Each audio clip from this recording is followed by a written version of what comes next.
Halo Diazens, selamat datang di Diadona di konten Dia Misteri. Seperti yang kalian udah tahu ya di judul, kali ini kita akan podcast nih bareng salah satu narasumber yang udah kita datengin ke studio. Mungkin kalian udah kenal atau familiar dengan narasumber yang satu ini karena dia ini udah warawiri nih di beberapa playlistnya channel Diadona. Kita sambut langsung, dia adalah Heavy. Halo, Dia Zens, Dia Misteri. Oke, jadi Kakak Heavy, bagaimana ini kabarnya? Baik, alhamdulillah sehat. Terima kasih. Ini saya manggilnya Mas Yoga, Mas Ega. Apa aja, tapi ya kita langsung aja. Yang mau diceritain ini apa nih? Oke, baik. Mas Yoga ya saya manggilnya, biar nyaman. Terima kasih sebelumnya sudah mengundang saya ke sini, Mas. Kita switch nih, yang tempo hari Mas yang saya tanyai, sekarang Mas yang tanya-tanya saya. Ya, ini video waktu saya lagi di interview. Jadi hari ini aku mau menceritakan salah satu pengalaman misteri aku pas SMP. Lama sekali SMP itu kira-kira 2008. Oke. Ada garis besar ceritanya nggak? Garis besarnya itu kami lagi persami, karena kan pas aku SMP aku tuh pramuka, Mas Yoga. Jadi ada persami perkemahan Sabtu Minggu ya di Azens. Dan di persami ini aku menceritakan bagian pas aku jadi peserta persaminya, aku masih junior saat itu, dan pas aku sudah jadi panitia persaminya, aku sudah jadi senior saat itu. Oke. Yang dialami apa tuh? Yang dialami kejanggalannya ada kerasukan massal. Oke. Ada makhluk astral yang menduplikasi diriku. Oke. Gitu. Terus ada momen aku tuh diajak komunikasi sama temanku yang sedang kerasukan. Oke. Gitu. Tahan dulu ceritanya. Baik. Nah, buat kalian udah mulai penasaran nih gimana nih detail ceritanya, siapin kopi, teh atau air putih buat nemenin kalian nonton. Dan jangan lupa dengerin baik-baik.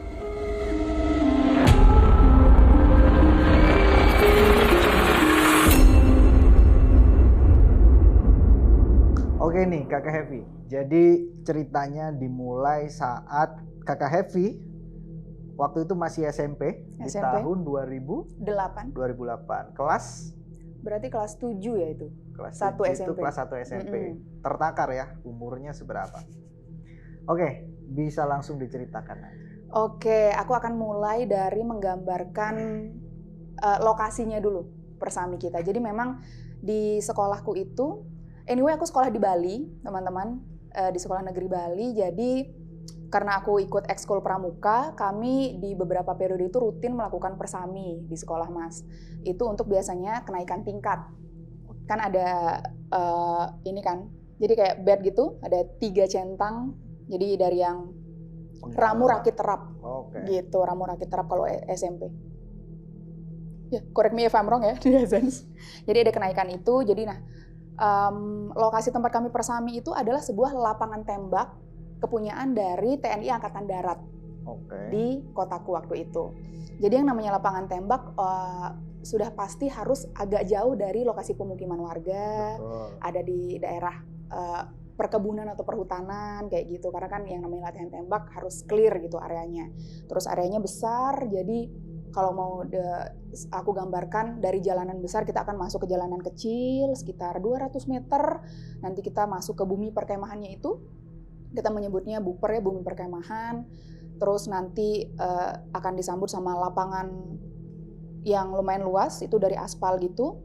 Kemudian terlihat bangunan aula juga yang cukup panjang. Nah di belakang itu adalah lokasi lapangan tembaknya. Yang mana dipakai jadi untuk perkemahan. Membangun tendanya. Membangun tenda begitu. Jadi itu penggambaran lokasinya. Kami membangun tenda manual yang waktu itu dari bambu dan terpal. Gitu, karena memang ada lombanya juga waktu itu, pasang bongkar tenda, PBT namanya zaman aku dulu. Relate sekali. Baik. Jadi kami memasang tenda memang di bagian belakang itu yang bagian temboknya itu ya tanah tentu saja, karena kan tempat latihan tembak itu tanah. Di atas tanah ini ada kebun, udah di sana, kebun hutan gitu di sana. Jadi tempatnya agak ke bawah gitu ya? Agak ke bawah gitu. Jadi temboknya pun alami dari tanah, dari ya ada gundukan gitu lah. Terus kelar pasang tenda, kami melanjutkan langsung melakukan aktivitas lomba-lomba gitu. Biasalah pramuka banyak sekali ya lombanya di Azens. Lomba-lomba nggak ada yang janggal. Singkat cerita, aku akan percepat ke malam hari. Kita ada pentas seni saat itu, pentas seni. Jadi setiap regu itu tampil untuk menampilkan yel-yel dan kesenian koreografi yang sudah dirangkai dan dilatih itu sedemikian rupa. Namun sebelum peserta ini tampil, yang tampil sebagai kelompok pembuka adalah kelompok senior kita. Kakak kelas kita juga punya kelompok persembahan gitu, jadi mereka tampil dulu. Nah, pas mereka tampil ini, sehemat aku mengingat, mereka itu katanya membawa sebuah lagu dengan bahasa daerah Bali yang konon itu yang jadi trigger pengundang makhluk astral yang ada di sekitar tempat itu untuk datang. Makhluk astral ini merasa diundang dengan lagu tersebut. Lagu apa kalau boleh tahu?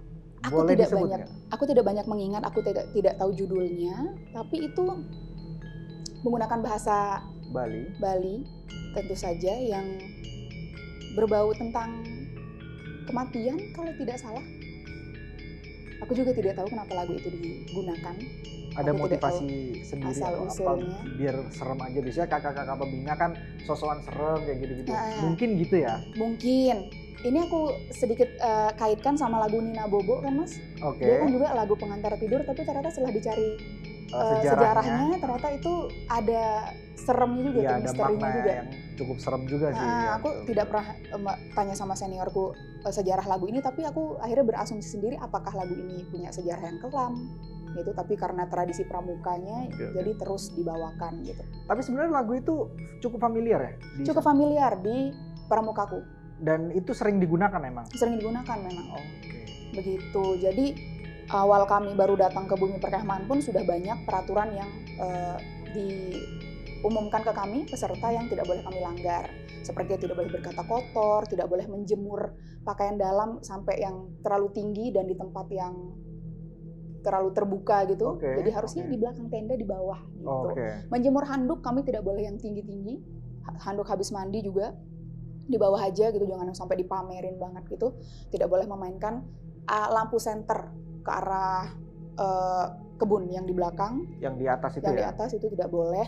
Karena kalau secara ini penjelasan logisnya ada karena masih ada kera di hutan di belakang kami itu Mas. Jadi takutnya kalau kami memainkan senter akan datang kera ini gitu, dan akhirnya bikin rusuh gitu. Jadi dilarang itu. Habis itu ya berkata kasar, berbuat asusila tentu saja kami dilarang itu. Basicnya kami berkemah, hal-hal negatif dilarang semua. Jadi secara garis besar tempatnya itu kayak mangkok gitu ya, jadi di bawah, agak di bawah gitu ya. Tempat permain. Jadi yang lainnya kayak yang gini aja gitu. Enggak, kami dari datang tuh udah sama sih itu ininya. Cuman dinding yang dindingnya situ itu lebih ada di atas lagi, itu kayak seperti bukit kecil yang dipotong gitu kayaknya Mas. Gitu kayaknya. Paham. Terus balik lagi ke malam pensi itu. Nah, dari setelah kakak kelasku itu perform, ada koreo kan satu kakak kelas yang diangkat gitu sama teman-teman untuk jadi kayak endingnya perform mereka gitu kan. Nah, pas kakak kelasku ini diangkat, cowok ini dia tuh kayak langsung jatuh gitu Mas. Kayak semacam cheerleader, cuma ya tidak dipersiapkan. Jadi kayak dia jatuh gitu, kayak hampir nggak tertangkap, tapi untungnya tertangkap. Langsung kayak kita mulai panik gitu Mas, kayak gitu. Terus kayak tapi sudah berhasil terselamatkan. Kakak itu pingsan katanya. Habis itu kita disuruh tenang lagi, tenang. Udah ada beberapa kelompok yang perform tuh, kelompok yang pesertanya udah ada beberapa. Cuma di satu momen itu malam jam 8-an kalau tidak salah. Kan aku anyway aku nih pemimpin regunya. Jadi aku pinru. Aku nih pemimpin regu, otomatis aku duduknya di depan. Kita kan kayak berbanjar gitu ya teman-teman. Jadi tiap regu begini ya. Betul sekali. Aku duduk di depan. Tiba-tiba aja dari barisan yang di belakang itu buyar ke depan semua mas. Masuk ke tengah, Ke tengah, ke depan. ke depan pokoknya tegang gitu. Yang di depan kayak wah apa nih gitu Iya. kan, nggak tahu apa-apa. Pas aku noleh ke belakang, ada satu temanku, aku belum menandai mukanya siapa karena itu malam dan agak jauh jaraknya dari aku, yang dia bersila duduk, perempuan. Cuma dia yang tidak beranjak dari tempatnya. Yang lain udah buyar. Yang lain buyar, udah teriak gitu segala macam. Ya anak SMP buyar gimana ya? Iya. Pasti akan ramai gitu. Ini anak kenapa? Aku juga nggak tahu, aku juga udah langsung bangun gitu karena ya ditarik juga sama temanku. Ternyata dia in the end of the day, aku dapat cerita bahwa dialah yang mulai kerusuhan itu karena menurut teman-teman yang duduk di sebelahnya dia, dia kayak mau kerasukan gitu mas. Dia yang diem, apalagi dia kulitnya putih, terus urat-urat mukanya katanya kelihatan semua mas. Hijau-hijau gitu. Hijau-hijau, merah, pink gitu, sambil ada suara kayak gitu. Cewek ya? Cewek. Itu regumu bukan? Bukan, regu sebelahku. Jadi aku makanya nolehnya agak ke samping sana, bukan ke belakangku. Jadi agak di sana. Nah jadi dia karena dia, jadi ya teman yang di sebelah noleh. Kenapa nih? Gitu. Udah kayak udah yang bola mata putih gitu mas. Wajir. Gitu jadi wah udah malam mana SMP wah buyar. Habis itu pas kita udah lapangan itu udah bersih gitu, semua pada menepi gitu. Dia akhirnya ya dideketin sama seorang kakak kelas, habis itu mulai teriak. Kejang-kejang gitu. Teriak-teriak gitu. Wah gitu. Nah dari itu mas terjadilah kerasukan massal saat di detik itu. Dari teman-teman yang udah maju ke depan. Tiba-tiba langsung teriak-teriak semua. Udah teriak-teriak semuanya, terjadi kepanikan massal yang ya kita nyebutnya kerasukan massal itu. Massal, ya. Tiba-tiba ada yang pingsan, tiba-tiba ada yang nangis. Waduh, kacau. Gitu kayak chaos banget suasana malam itu, sampai ada yang bilang kayak jangan pegangan, katanya nular. Wah, Nular itu kayak, ya aku juga panik, kayak aku nggak pernah ada di momen itu, tiba-tiba chaos banget, kakak-kakak kelas juga kayak pada panik, yang mereka juga sesama kakak panitia juga ada mas gitu loh soalnya. Yang jadi pingsan, pokok panik semua, guru-guru kita juga pada ikut turun, ngambilin yang pingsan lah apa segala macem. Bingung ya, maksudnya nolongin itu, yang mana? Benar gitu. Itu berantakan sekali, yang aku ingat malam hari itu sangat kacau. Sampai singkat cerita akhirnya kita yang masih sadar dikumpulkan ke aula yang lebih kecil, kayak gazebo gitu. Gazebo gitu, aula lebih kecil. Ya udah nyampur deh tuh. Yang awalnya regunya 10 jadi mungkin sisanya cuma 4 gitu. Nah aku termasuk salah satu yang masih sadar. Masih sadar. Kita dikumpulkan di aula yang lebih kecil sambil teman-teman yang masih pingsan apa segala macam tuh diungsikan. Aku nggak tahu diungsikan kemana. Pokoknya aku fokus ke yang masih sadar ini. Itu. Aula kecil. Apalagi kan itu malam, jadi daya pandangnya, jarak pandangnya tuh ini dekat gitu. Terus nah pas kita kumpul di aula, kakak-kakak panitia yang masih gabung sama kita juga mulai ice breaking biar kita nggak ikut panik. Jadi semua ayo udah nggak jangan sedih, teman-teman kalian sudah ada yang nanganin gitu. Jadi kita tetap happy aja. Terus saat itu entah kenapa saya tuh tiba-tiba pingin nangis rasanya mas. Pengen tiba-tiba aja. Tiba-tiba gitu? Haru aja gitu kayak gimana ya, rasa haru mau nangis kayak. Padahal ya saya tidak kenapa-napa, saya nggak luka, saya nggak jatuh gitu. Pokoknya ya saya tiba-tiba menangis. Nah pas saya menangis itu, kok ya pas kakak kelas saya yang lagi mimpin acara itu bilang, kalau ada yang ngerasa mau nangis, jangan diikutin. Jangan sampai nangis katanya gitu mas. Dia tahu berarti? Dia tahu. Apa mungkin juga teman-teman saya juga kayak gitu, karena kita panik juga ya mas. Anak SMP jauh dari rumah gitu kan, belum jam kunjungan. Tapi itu nangisnya karena kamu sedih atau terharu? Sedih, lebih ke sedih, bukan yang bahagia. Gitu. Mungkin karena shock juga, nggak pernah ada di momen gitu, tiba-tiba semuanya teriak, nangis kan agak kaget ya. Disuruh itu kalau ada yang ngerasa mau nangis jangan diikutin, udah kita happy aja, udah nggak ada lomba, nggak ada yang menang dan kalah gitu. Kalau misalnya masih ada yang mikirin kayak juga, masih ada yang mikirin nih kelompok dia masih banyak nih, kelompok aku udah nggak ada yang dipikirin, kita happy aja, ayo kayak gitu. Terus kita lagi happy mas, happy, aku pun nggak ngitung geruguku lagi berapa orang. Karena kita beneran mencar. Udah nyampur aja. Nyampur aja itu. Pas kita lagi happy-happy tepuk tangan, tiba-tiba ada yang kakak kelas yang nyari aku. Gitu. Reguku namanya Regu Kapas. Nanya lah, permisi, pinrunya Regu Kapas siapa ya? Ngacung dong aku. Saya kak, kayak gitu. Oh, ikut aku bentar katanya gitu. Kemana? Aku kayak gitu. Udah ikut aja katanya. Oh iya ikut dah dek, kata si kakak yang di aula. Terus aku ikut. Terus ada 2 kakak kelasku, cewek dan cowok di kiri kananku. Mereka megangin tanganku gitu loh mas. Ngapain? Aku masih have no clue saat itu kayak kemana kak? Ayo udah ikut aja katanya kayak. Sambil aku digeret di kiri kanan udah kayak lagi udah kayak napi ya? Napi gitu. Itu setelah merasakan kepengen nangis itu ya? Udah aman aku waktu itu. Aku juga kayak berusaha realistis aja kayak ngatur mindset aku kayak ya kenapa kamu sedih Hev gitu kayak slow aja kan jadi nggak ada lomba gitu jadi seru. Tidak perlu ada lomba gitu.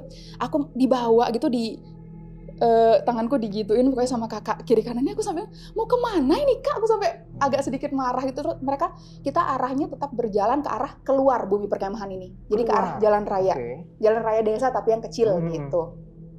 Aku masih ngotot mau kemana aku sampai mikir kayak kalian manusia kan. Iya sih di momen itu ya. Iya di momen kepanikan gitu apalagi yang jalan desa tidak terlalu terang habis mereka ngajak aku tanpa penjelasan kalian manusia kan kayak gitu. Terus si kakak cowok bilang aku malah mau nanya kamu manusia kan katanya gitu. Aku masih napak nih semua kita manusia tenang. Komedi jatuhnya. Terus kita tuh jalan terus ke arah masuk ke kebun pisang. Jadi sebelum masuk ke bumi perkemahan itu ada kebun pisang sebelum ke rumah-rumah warga. Sebelum ke rumah-rumah warga. Jarak rumah warga tuh kayak ini kebun pisang, ini rumah satu. Ini kebun apa, ini rumah satu. Kayak gitu mas. Pedesaan yang ada rumah warga cuma jaraknya agak lumayan jauh. Apalagi ya lingkungan orang Hindu jadi banyak anjing melolong juga. Malam itu makin mencekam aja yang saya rasakan. Cuma kami bertiga seperti menghibur diri kayak ya jangan diikutin suasana horor ini kita bercanda aja kamu manusia kan gitu segala macam. Kami mulai masuk ke jalan setapak gitu sudah bukan aspal. Kiri kanan adalah pohon pisang. Terus saya makin have no clue nih mau dibawa kemana udah ikut aja ada yang nyariin kamu katanya mereka. Temenmu? Nah, Indian pas sudah nyampe aku baru tahu bahwa salah satu reguku, anggota reguku yang nyariin aku. Nah, dari kejauhan di tengah pohon pisang itu aku melihat mulai terang seperti rumah, tapi dia punya gerbang rumah orang Hindu. Mas tahu kan yang kecil? Pintu-pintu kecil ada itu. Ada kayak gapura kecil gitu ya? Gapura kecil, di sana udah rumah nih udah tenang karena ada lampu udah mulai tenang. Masuk ke sana, ternyata pas aku masuk itu sorry kalau aku salah nyebutnya semacam padepokan. Jadi kayak pendopo kecil gitu? Kayak ada aulanya, terus ada halamannya besar gitu mas. Terus sepertinya, correct me if I'm wrong lagi teman-teman, di sana itu yang ikut aliran Dewi Saraswati dan Dewa Krishna. Itu karena ada posternya gede sekali. Ada patung-patung biasanya. Ada patung juga di sana gitu. Dan di sana banyak sekali teman-temanku dan senior-seniorku yang kerasukan. Ternyata dibawa ke sana. Dibawa ke tempat itu. Dibawa itu untuk disembuhkan. Mungkin itu semacam kayak kuncennya di daerah situ kali ya? Mungkin. Kalau di sini, kalau di Jawa itu kayak kuncen gitu ya? Gitu. Ada yang duduk lemas sambil megang dupa, ada yang masih nangis-nangis. Jadi ada yang belum sadar tuh? Ada yang belum sadar, masih dipegangin gitu, masih di kanan, masih nangis-nangis itu. Ada yang udah diem. Ada yang lagi makan, ada yang udah sadar, udah bisa komunikasi gitu kayak wow tempat apa ini pikirku. Akhirnya aku dibawa ke agak pinggir dan di sana aku melihat temanku. Yang nyariin kamu? Yang nyariin aku, dia adalah anggota kelompokku. Habis itu namanya sebutin aja nggak apa? Terserah. Oh ya namanya Winda, halo Winda. Namanya Winda tuh udah matanya sembab tuh. Aku juga halo Winda juga. Termasuk korban gitu. Dia sambil makan. Matanya sembab, jadi dia manggil aku gara-gara ya aku pemimpin regunya dia. Habis itu dia minta aku nelpon ibunya karena mau dijemput pulang malam itu juga. Minta pulang karena ya dari semua regunya ya aku yang kenal sama ibunya gitu. Jadi tolong teleponin ibunya katanya. Oh iya ya akhirnya aku Waktu itu masih SMS ya, belum ada WA. Oke. Aku SMS-in gitu, tolong jemput apa Windanya segala macem. Ya udah sambil nunggu ibunya, aku nyuapin dia makan tuh. Oke. Tatapan matanya dia kosong mas. Udah beda ya? Udah beda. Cuma kayak, aku Win, kamu masih Meskipun udah sadar ya? Masih udah sadar, dia udah nggak yang nangis gitu, cuma duduk. Aku sampai ngeliatin aja, mandangin. Kok bisa ya? Ini yang ada di kepalanya apa ya? Mikir gitu loh mas. Gitu sambil aku suapin, kamu nggak apa-apa kan Win? Itu kayak jari-jarinya ada yang luka lecet beset-beset gitulah, mungkin dia jatuh apa gimana gitu goser-goser ke tanah mungkin pas terjadi itu. Oke. Habis itu jadi sambil aku suapin dia makan itu, kakak kelasku yang udah nanganin dia dari awal itu cerita sama aku. Jadi katanya kenapa Winda ini juga kena, karena sebelum kita mulai pensi itu dia ke tenda ke belakang mau ngambil, ada barangnya ketinggalan katanya. Saat acara otomatis karena kita sudah ada di depan semua, jadi di belakang tuh sepi. Di belakang itu berarti tenda kalian tempat deretan tenda tuh sepi. Nah katanya pas dia ke tenda, di belakang tenda lagi dia katanya ngelihat kamu. Wow. Katanya gitu. Ya kayak loh, tapi nggak yang di depannya dia diem gitu, kayak sekelebat dan dia ya langsung meyakini bahwa itu aku gitu loh mas. Terus dia loh, kok nggak kumpul di depan? Gitu katanya. Dia nanya gitu ya? Dia nanya gitu karena dia udah nggak ada curiga sama sekali, dia ngira itu aku, kayak mungkin ya ke tenda ngambil apa yang ketinggalan juga gitu. Karena kan kita tampilnya juga bawa properti gitu loh mas, yang heboh-hebohan lah. Terus dia akhirnya nyenter, nah itu salah satu hal yang dilanggar katanya. Main center, ternyata tebing itu ya. Yang kayak kok nggak ada si Heavy-nya. Gitu. Aku tidak ada karena itu memang bukan aku ada di depan dari awal. Oke. Terus ya udah dia langsung segera ke depan. Cuma belum sempat lah dia bilangin aku, cerita ke aku kayak tadi aku ngeliat kamu di belakang, belum sempat gitu. Nah itu katanya hal yang dilanggar oleh Winda, makanya yang nempatin itu tidak suka. Terusik. Jadi ini yang tadi nih musik aku, jadi dia juga dimasukin. Tapi dia bukan yang masuk ke temanmu yang bikin geger satu tim yang bukan kan? Bukan kayaknya. Bukan ya? Bukan. Nah yang menarik mas, sambil nunggu si ibunya Winda datang, akhirnya aku juga diceritain sama kakak-kakak seniornya. Menurut kakak seniorku yang indigo, tempat kita kemah itu seperti balai pertemuan. Balai RW-nya mungkin bisa dibilang. Dari makhluk halus yang ada di hutan itu. Titik poin, center poinnya, titik temunya di tempat kami itu. Itu kayak waduh. Sorry, jadi sebelumnya itu kalian ngadain persami itu belum pernah di tempat itu berarti? Selalu di tempat itu. Oke, padahal udah tahu ya. Lumayan langganan. Jadi dari kakak kelas, terus di angkatanku, nanti yang kedua kemudian juga masih di tempat yang sama. Oke. Karena di kotaku seperti susah mencari lokasi kemah yang perkemahan yang proper ya. Proper kayak gitu, karena di sana kan di bagian outdoor ada, indoor yang aulanya ada gitu loh. Lapangan depan ada, parkiran ada, aula ada, kayak paket lengkap. Jauh dari warga gitu-gitu, paket lengkap lah buat anak pramuka. Gitu. Kayak oke. Terus ya katanya tumben aja terjadi hal yang sampai segini banyak gitu loh yang kerasukan. Terus singkat cerita ibunya Winda dateng, Winda dijemput, terima kasih udah segala macam. Nanti barangnya Winda saya kirim nyusul ya Bu, yang penting Windanya pulang dulu gitu semacam. Nggak apa-apa ya ini Windanya pulang gitu. Ya nggak apa-apa Bu gitu ya, ibu yang penting selamat dulu dah anaknya gitu. Udah dia pulang, aku balik lagi dong ke bumi perkemahan. Ke bumi perkemahan atau ke aula kecil yang tadi? Ke aula kecil. Betul. Udah ya, saya balik dulu gitu ya. Udah dulu kakak-kakak dadah gitu ya. Yang tenang pikirannya gitu. Jangan panik-panik. Iya ya Kak gitu. Aku pulang lagi dengan kakak yang tadi ngantar aku. Masih diginin enggak? Udah enggak. Oke. Habis itu pas aku mau mendekati pintu gerbang yang kecil tadi, keluar dari rumah itu. Area itu, di sebelah kiriku ada yang neriakin aku. Kamu! Siapa? Noleh. Teman aku yang belum sadar. Oke. Dia ada di pojokan aula sana, yang masih dipegangin, masih nangis. Aku noleh, aku pikir manggil siapa gitu. Aku, ya kamu, sini kamu. Udah gitu ambil teriak yang marah gitu. Itu kamu sendirian? Bertiga sama bertiga. kakak kelasku tadi. Oke. Kakak kelasku bilang, udah ikutin aja katanya gitu. Samperin. Oke. Ada apa ya? Aku masih dengan tenang. Ada apa ya? Jangan pulang kamu, di sini aja. Gitu. Aku, ya yang namanya orang keras itu kan nggak bisa diajak ngomong logis ya. Lah emang kenapa? Udah kayak gitu. Dia nangis bilang kayak aku takut pulang katanya gitu. Oke. Aku nggak mau pulang kata gitu. Karena orang yang di luar yang sadar nih ngajakin makhluk yang lagi masukin dia, ngajak berkompromi, udah yuk keluar yuk dari badan anak ini, kasihan gitu. Nah, yang jawab ini adalah makhluk itu, dibilang aku nggak mau katanya gitu. Nggak mau keluar dari badan itu ya? Kasihan, aku nggak mau, aku mau di sini aja katanya gitu. Nanti kasihan anak ini yang punya badan nggak bisa pulang, dia sakit terus gitu. Jadi ada perdebatan gitu sepertinya di dalam nego dalam badan temanku ini yang buat dia lumayan lama kerasukannya. Habis itu dia nangis gitu, sakit katanya gitu. Sakit gitu? Gitu.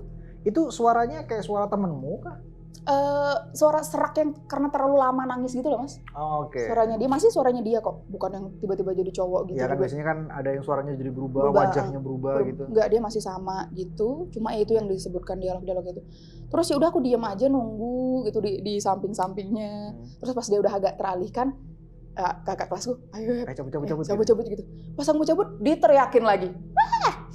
Siapa yang ngizinin kamu pergi? Kata gitu. Udah mau pulang, mau tidur. Berarti si makhluk itu lagi kayaknya suka sama kamu nih. Iya lagi. Kenapa harus aku gitu yang aku bingungin. Anyway, singkat cerita, akhirnya kayak ya kakak kelasnya udah pergi aja, ngapain ngikutin dia gitu loh. Ya udah akhirnya aku pulang melewati rute yang sama, sudah tidak terjadi apa-apa yang janggal. Kami kembali ke aula itu, terus ya happy-happy lagi jam 9-an. Akhirnya mas, lokasi tidur kita dipindah. Ke aula yang tadi kamu ngungsi? Ke aula yang besar, bukan ke aula yang besar. Oh yang besar, oke yang di tengah. Yang di tengah, jadi tidak jadi kami tidur di tenda kami di belakang. Itu tidak jadi. Tenda kosong. Jadi silahkan bawa aja tikar, bawa aja selimut yang kiranya kalian perlukan untuk tidur. Jangan ada yang tidur di tenda, kata pembina kita waktu itu. Ada yang tidur yang cewek-cewek tidur di dalam, yang cowok-cowok tidurnya di terasnya aula. Di teras, ngemper gitu ya? Ngemper gitu udah kita. Karena sudah tidak diizinkan untuk tidur di tenda. Akhirnya ya malam itu terlewati, terus pas aku jadi peserta, sudah. Itu aja. Oke, ini ada beberapa yang pengen aku tanyain. Yang jadi pemicu teman-temanmu kabur, itu kan temanmu yang gitu.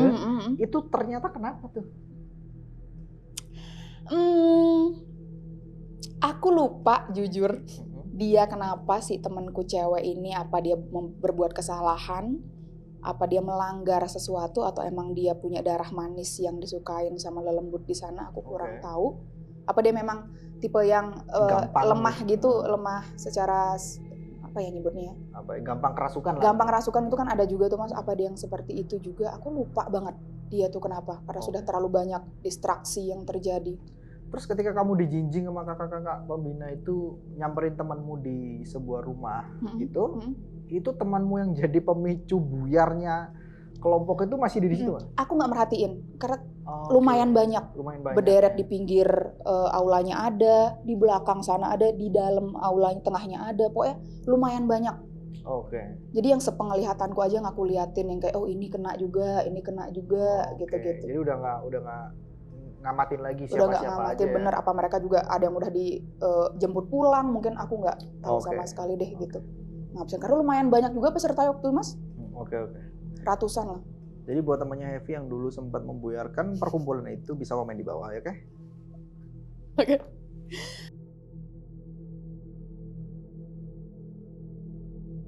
Oke, lanjut. Baik. Cerita apa lagi nih? Ceritanya masih sama seputar persami di lokasi yang sama, cuma pembedanya sekarang adalah aku sebagai panitianya. Aku sudah kelas berapa? 9 apa 8 gitu. Alias kelas 2 atau atau 3 kelas 3. SMP. Itu berarti tahun 2009 atau 2010 kalau nggak salah. Oke. Masih di tempat yang sama. Kenapa di tempat yang sama? Karena cukup ideal tempat itu Mas untuk kami jadikan bumi perkemahan. Ada Lebih ke nggak kapok ya? nggak kapok dan malas cari yang baru kayaknya. Oke. Udah nyaman. Gitu, tempat yang sama aku jadi panitianya, jadi so far sudah agak familiar dalam tanda kutip dengan area itu, udah mulai akrab dengan suasananya segala macam. Cuma ternyata pas di tahun aku yang menjadi panitia masih saja ada kejadian yang janggal Ada yang lagi. aku alami, masih ada.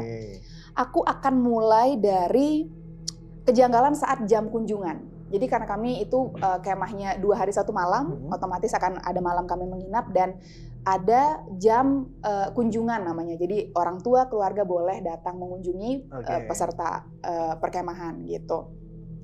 Yang janggal adalah saat ada rombongan dari keluarga teman aku datang pakai mobil. Temanku ini punya adik masih balita. Oke, Kurang masih kecil lebih ya? masih kecil, masih umur 2-3 tahun kalau tidak salah. Jadi saat sudah sampai dan mereka baru keluar dari mobil, adiknya temanku ini langsung nangis hebat. Oke. Seperti tantrum gitu yang nangis nggak ada sebabnya. Padahal di mobil tuh anteng. Di mobil anteng sudah makan, popok aman, nyamuk sudah nggak ada, udah aman, udah minum susu. Cuma dia tiba-tiba tantrum nangis yang kejer. Pas baru keluar, nah pas masuk ke mobil lagi, tenang lagi dia. Oke. Si adek ini. Tanda tuh, tanda. Tanda itu kayak apa dia ngelihat sesuatu karena kan katanya anak kecil lebih sensitif. Betul. Gitu ya Mas, we never know. Masih kejadian juga di anak kecil, jadi ada adik temanku yang lain juga ikut berkunjung, cuma ini kayak lebih besar, kayak 5 atau 6 tahun gitu. Nangis juga? Tidak nangis, cuma anehnya dia sendirian nih Mas. Dia sendirian, tapi dia itu ke arah pinggir lapangan, yang di pinggir lapangan itu ada kebun lagi. Dia sibuk main sendiri di sana. Lari-lari, asik ke sana seperti main kejar-kejaran. Oke. Asik, pokoknya asik gitu di sore hari gitulah asik karena jam kunjungan kalau nggak salah waktu itu di jam 3 sampai 6 maghrib. Oh sore gitu. Sore jam kunjungannya karena jam itu lumayan senggang, kita ya bersih-bersih. Habis diri tenda MCK ya? gitu-gitu, dari tenda MCK kita siap-siap makan malam kayak gitu-gitulah. Jadi banyak waktu senggang yang akhirnya jadwal kunjungannya ditaruh di jam itu. Aku juga ngelihat adik temanku yang lari-larian gitu. Kita mah ngelihatnya ya senang aja gitu, nggak nangis, ya udah dia happy aja gitu. Nah terus Indian lagi, aku selalu tahu belakangan, terutama dapat cerita dari teman-temanku atau orang tua teman-teman kami yang indigo gitu, guru-guru kami yang indigo. Jadi ternyata aku baru tahu juga pas aku jadi panitia di Bumi Perkemahan itu, Bumi Perkemahan itu punya masing-masing spot yang berbeda-beda, yang berbeda-beda makhluk halusnya. Oke, teritori berarti ya? Ada teritorinya. Oke, begitu. Menariknya adalah tempat aku melihat adiknya temanku itu bermain-main tadi Mas yang di pinggir lapangan, ternyata memang banyak makhluk halus, anak kecil di sana. Aku nggak tahu apakah itu tuyul apa gimana, pokoknya yang kecil-kecil di sana tempatnya di kebun itu. Makanya adik itu kesana terus dia, padahal lapangan gede Mas. Cuma dia entah kenapa sibuknya di sana. Kayak gitu. Terus di pinggir lapangan lagi ada pohon kelapa gede 2 Mas. 2 gede banget. Katanya itu adalah portal. Gerbang. Yang punya penjaga.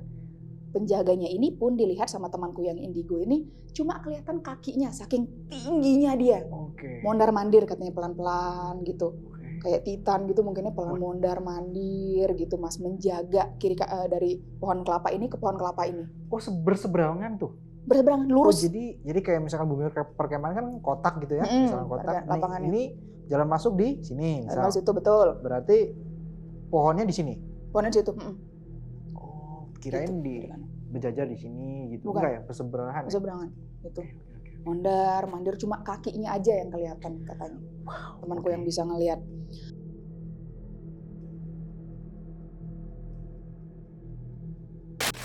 Pengalamanku pribadi pas aku jadi panitia adalah kita masih ada kenaikan tingkat untuk jadi yang dapat batch terakhir. Yang ketiganya nih kita mau dapat. Jadi yang menguji kami, anak-anak panitia ini adalah kakak pembina kami. Oke, Yang ini itu menguji. gurunya ya? Guru kami yang Oke. otomatis levelnya sudah lebih tinggi dari kami yang berhak naikin level kami. Jadi kami itu mulai semacam apa ya? Bukan jerit malam juga sih. Jadi kami dibagi ke dalam beberapa kelompok kecil. Itu kami start jam 3 subuh. Oke. Jadi jam 1 kami sudah berkumpul di lapangan, para panitia aja ini. Jadi peserta tidur, kami panitia dikumpulkan dari jam 1 malam. Kami dibagikan secara random ke kelompok-kelompok kecil, yang satu kelompok itu isinya 3 orang. Oke. 3 orang. Aku dapat kelompok bersama satu teman perempuanku, satu teman laki-lakiku, dan aku. Oke. Jadi ada 2 perempuan, Satu satu laki-laki. Rata tuh kayak gitu? Rata-rata kayak gitu. Oke. Yang jelas ada cowok, ceweknya gitu. Jadi tidak cowok semua maupun tidak cewek semua. Lantas kami dibagi ke dalam beberapa titik pos jaga. Beberapa titik pos jaga dari yang 100 meter dari bumi perkemahan, selanjutnya yang 200 meter, 300 meter, 400 meter, sampai di pos finishnya itu di kuburan. Wah. For your information, di depan jalan sebelum kami masuk ke daerah pedesaan, ada kuburan. Oke. Ada kuburan warga di sana, jadi itu adalah pos terakhir sebelum akhirnya kembali lagi ke bumi perkemahan nanti. Gitu. Jadi muterin desa aja gitu ceritanya pos ini. Akhirnya kami diberangkatkan jam 3. Kami jalan kaki ke pos masing-masing. Jadi kelompok yang dapat di pos 1 udah diem di sana, yang kelompok lain jalan lagi gitu sampai akhirnya habis semua. Aku waktu itu dapat di pos 3. Oke. Pos 3 ini tidak ada sesuatu yang ikonik, itu hanya kayak jalanan desa gitu panjang sekali. Yang di depan kami ada rumah warga. Di belakang kami ini sudah kebun ini. Aku lupa kebun apa kebun karet, apa jati gitu. Oke, pokoknya pohonnya tinggi-tinggi ya. Pohonnya tinggi-tinggi, gitu ya? pohonnya lumayan gede-gede gitu. Nah model jalanan ini mas, ini jalan rayanya, terus ini tuh ada gundukan tanah, jadi jalannya agak di bawah. Oke. Ini tanah, ini rumah warga, ini tanah, ini kebun gitu, jadi jalannya di bawah gitu. Jadi ya udah kami di pos sana, kami hanya dibekali dengan 1 senter dan sinyal di sana sangat jelek. Oke. Jadi beneran kami tuh komunikasi berbekal hanya janjian aja. Jadi kalian di sana sampai nanti ada sampai jam segini, ini sampai jam segini gitu, karena susah sekali untuk komunikasi ke markas gitu, bumi perkemahan susah sekali komunikasi. Hanya 1 senter. Kebetulan kok senter yang kami bawa ini baterainya kayak udah mau habis nih. Oke. Jadi, itu senter dari siapa itu? Dari panitia. Kami dibekali cuma 1. Terus jadi cahayanya udah agak redup nih senter yang kami bawa. Jadi udah kami sudah sampai di pos kami, aku dan kedua temanku ya udah diem di sana, dan kita sepakat matiin aja deh dulu senternya, hemat baterai gitu. Habis itu ya udah kami duduk ngapain? Ngobrol.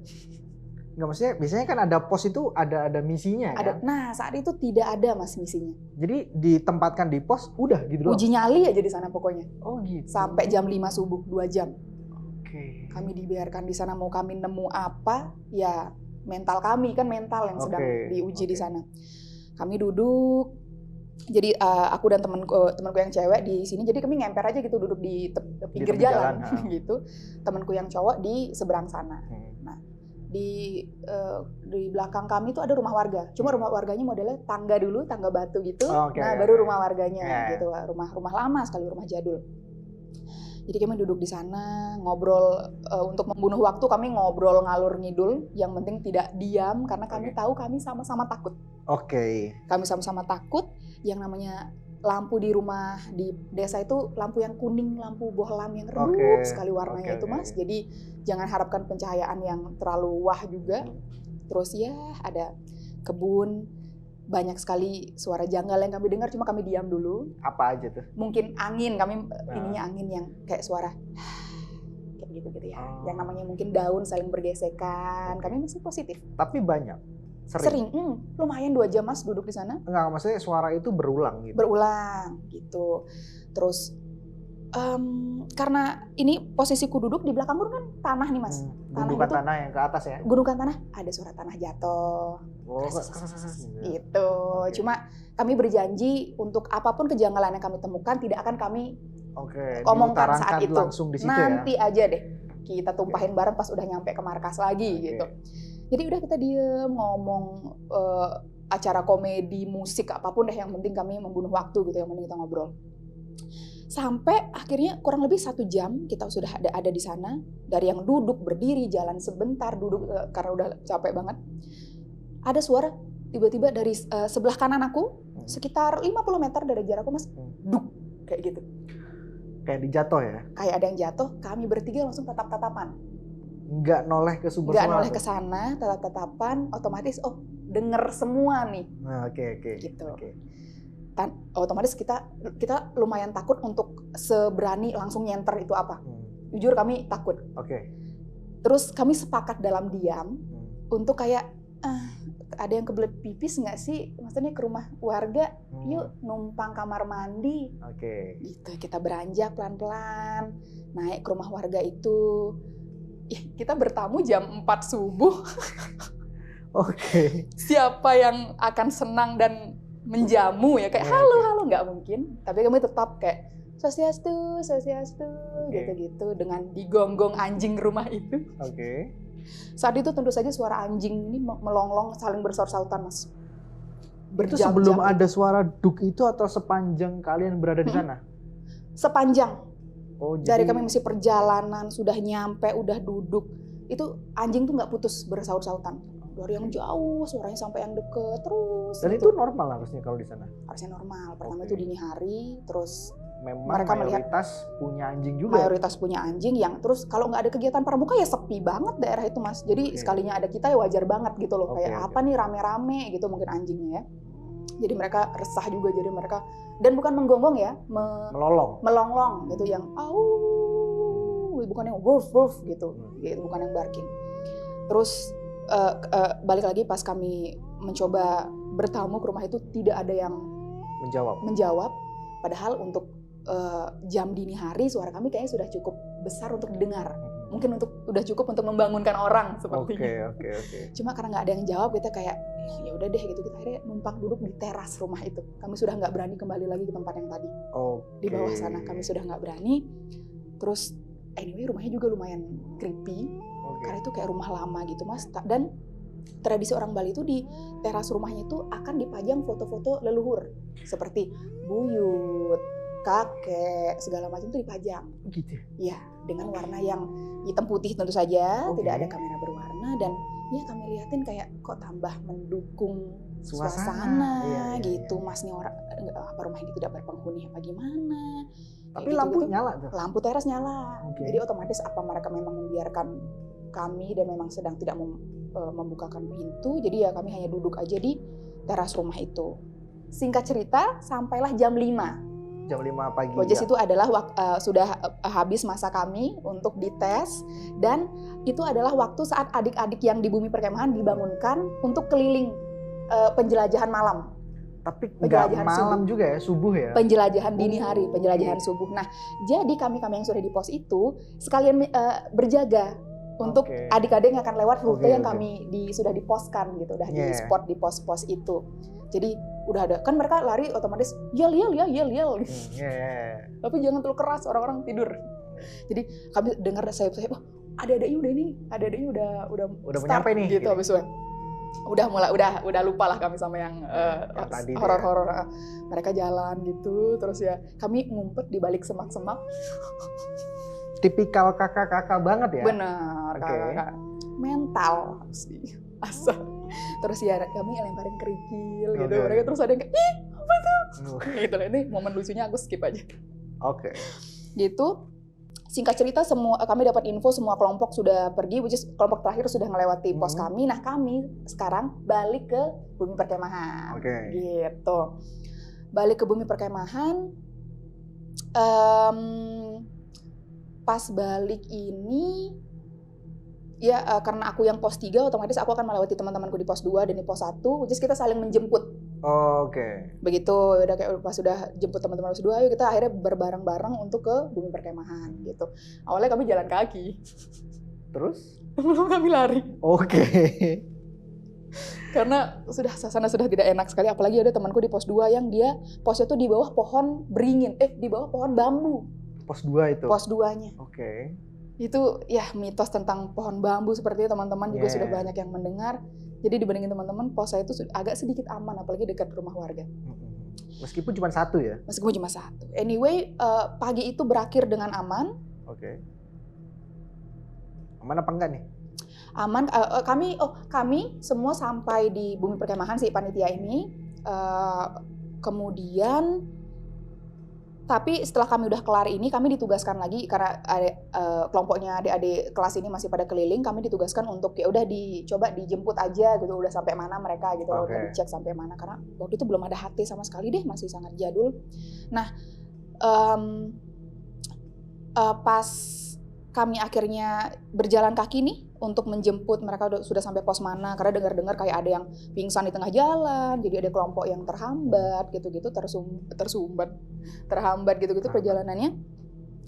Akhirnya aku bertemu dengan sebuah kelompok yang ada satu kelompoknya yang anggota kelompoknya yang dibawa sama kesehatan gitu untuk pergi. Jadi akhirnya udah aman semua ini, pas mereka udah ready untuk jalan, akhirnya mereka jalan lagi sampai kita akhirnya bagi tugas gitu. Jadi kamu jalan lurus sekitar 200 meter ada kakak tingkat di sana gitu. Udah jalan aja ke sana ya gitu. Aku yang waktu yang dampingin si kelompok ini. Oh ya Kak, makasih. Nah, habis itu kami tuh ditempatkan terutama di tempat yang gelap yang tidak ada lampu jalan itu dengan membawa senter biar jadi pertanda untuk adik-adiknya bahwa rutenya itu di situ gitu. Terus karena cukup malam juga karena cukup gelap walaupun itu sudah jam 5 pagi. Oh iya, di sana jam 5 masih gelap ya? Masih lumayan waktu itu. Terus nah, pas aku udah ngelepas teman-teman adik-adik yang regu ini, aku udah ngeliat udah bener kok jalan mereka gitu. Aku menunggu regu berikutnya untuk datang. Untuk datang gitu kan, untuk akhirnya aku kasih tanda ini loh, aku di sini gitu. Nah, sambil menunggu regu datang ini, Mas, aku tuh baru tersadar bahwa aku sendirian. Hah? Di rute itu. Oh, oke, karena kamu nganter kan? Nganter. Nunggu yang ini yang selanjutnya belum datang. Oke. Tidak lama sebenarnya, kayak di bawah 5 menit, cuma 1 menit dan sendirian itu kan pasti terasa lama sekali ya Mas. Sunyi gitu ya. Aku udah ngelihat itu mereka udah aman gitu. Pas aku noleh belakang belum ada ujung tanda-tandanya nih.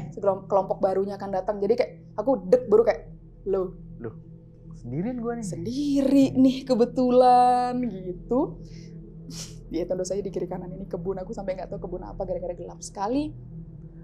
Ada banget momen ketidaknyamanan, aku sampai hampir hilang akal yang kayak aku mau ngobrol sama seseorang untuk membunuh waktu nggak bisa. Aku sendiri. HP. Kenapa kamu nggak balik aja? Karena jauh, lumayan. Ya? Lumayan dari titik aku ke sana sama ke sana agak lumayan karena aku di tengah. Oh jadi 3 ke 4, nah kamu di tengah nih? Betul. Gitu, jadi aku nggak punya pilihan untuk kayak ya udah deh tunggu aja, nggak bakal lama kok ini. Yang regu selanjutnya datang. Sekitar ya 5 menit mungkin itu Mas aku berdiri di kegelapan itu. Tiba-tiba muncul tuh rombongan ambil yel. Muncul dari ujung, oh ini ada sayap-sayapnya. Itu lagi nih yel pramuka. Akhirnya mereka datang kayak itu kakaknya gitu. Mereka lari gitu. Terus tuh udah semuanya aman, langit sudah mulai terang, udah ada bias fajar gitu-gitu. Dan ya perkemahan selesai, semuanya aman, kami mulai packing, dan saat kembali ke sekolah setelah semua perkemahan selesai baru kami beneran numpahin apa yang kami alami. Nah, ini kejanggalan gitu. Ternyata banyak cerita tuh. Pasti dari beberapa teman-temanmu yang ada di pos 1, pos 2 sampai 7 ya. Berapa tadi? Lupa aku udah berapa pos. Pokoknya semua akan bercerita tuh. Sampai. Gimana gitu. Aku tidak ingat semuanya, yang ikonik aja seperti yang aku ingat ya. Yang pertama tuh yang aku ingat teman-teman yang posnya di bawah pohon bambu tadi. Di pos 2 berarti? Pos 2. Bawah pohon bambu yang mereka duduk di rerumputan bisa dibilang, dan semak belukar yang masih kecil-kecil, rumput-rumput liar gitu lah Mas. Mereka duduk di sana. Di belakang mereka ada rumah warga katanya yang sempat di satu waktu seperti ada yang menutup pintu dengan kasar, cedar gitu. Padahal itu dini hari ya. Dini hari, lumayan kaget, lagian ngapain banget orang nutup pintu segitu kerasnya di malam hari. Mereka sampai kayak kaget sekali sampai mereka memutarkan mantram Gayatri namanya, itu sejenis doa-doa. Doa-doa yang ada nadanya gitu Mas, sampai diputar untuk buat mereka tenang. Mungkin kalau di Islam seperti sholawatan gitu ya. Seperti sholawat ya. Yang jadi di-play mayoritas teman-temanmu itu beragama Hindu. Hindu, Oke. betul. Saya minoritas di sana. Oke. Kemudian itu kejanggalan dari teman-teman yang pos 2. Yang pos 1, mereka itu kebetulan dekat dengan kebun pisang. Oke. Kebun pisang itu mungkin banyak yang mengenal sebagai perumahannya pocong. Oke, berarti di Bali itu juga lekat dengan pocong ya? Lekat, lumayan. Di Jawa ada ini nggak Mas ya? Kalau misalnya pohon pisang ada satu daunnya yang bergerak abnormal, berarti itu ada ditumpangin pocong atau apa ada gitu? ditumpangin. Kok kebetulan ini sepertinya satu-satunya hal janggal yang pernah aku lihat pakai mata kepalaku sendiri. Oke. Karena aku melihat sendiri, ini bukan yang di pos 1 ya, yang di pos 1 sama aja sih, mereka merinding-merinding aja. Cuman gitu. nggak ngeliat tuh. Coba nggak ngeliat, merinding-merinding aja.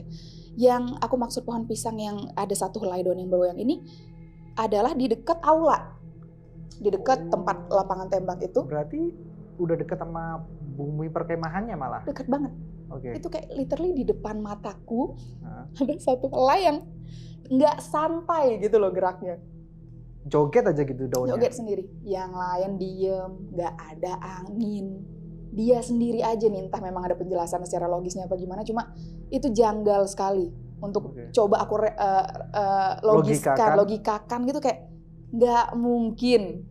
Sampai pembina kita kayak udah jangan diliatin terus sampai gitu loh. Udah tidur.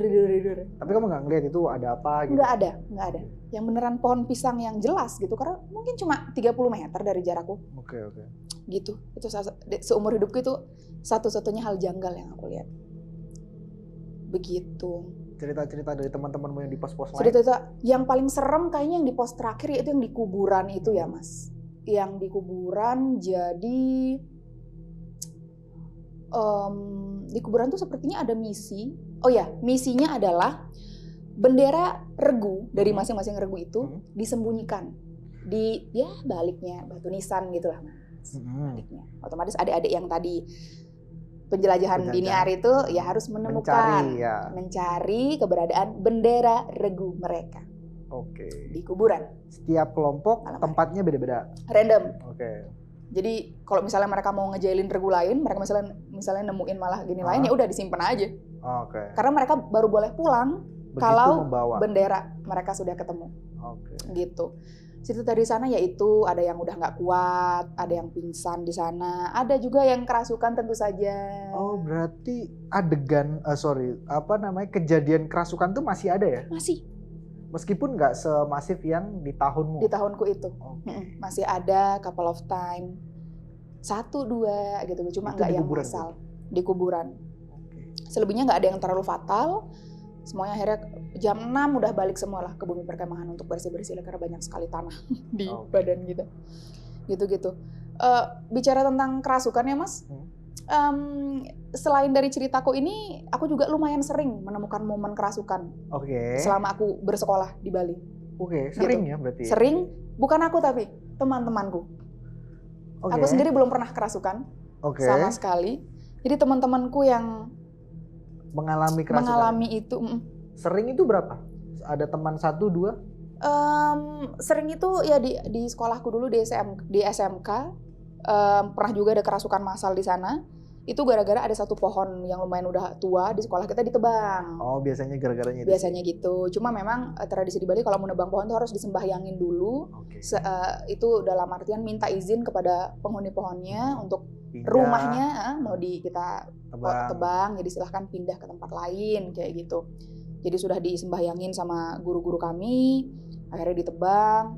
Tapi tetap terjadi kerasukan itu, ada kepanikan massal itu, dan ya cukup chaos juga saat itu. Tapi aku lagi-lagi nggak pernah yang sampai kesurupan ya? Nggak yang sampai.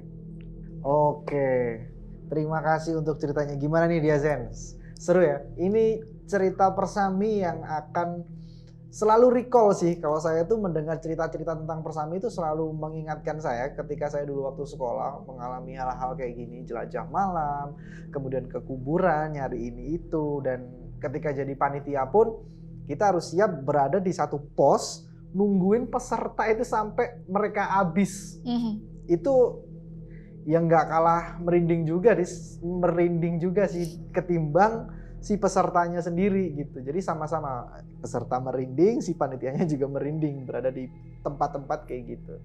Nah, kalau kalian punya cerita lagi yang bisa kami bawain di podcast ini atau di Diam Misteri, kirimkan aja cerita kalian di email redaksi@diadona.id atau kalian bisa komen di bawah nih, saya punya cerita gitu.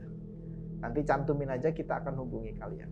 Kayak gitu. Oke Kakak Evi, terima kasih. Terima kasih kembali Mas Sudah Yoga. berbagi cerita yang sangat seru tentunya dan cukup bernostalgia dengan vibe SMP gitu. Oke, sampai ketemu di video selanjutnya di cerita-cerita yang makin seru. Jangan lupa like, share, komen, dan subscribe. Subscribe-nya ada di sini. Loncengnya jangan lupa di sini. Oke, editornya bingung. Terima kasih sudah melihat video ini. See ya.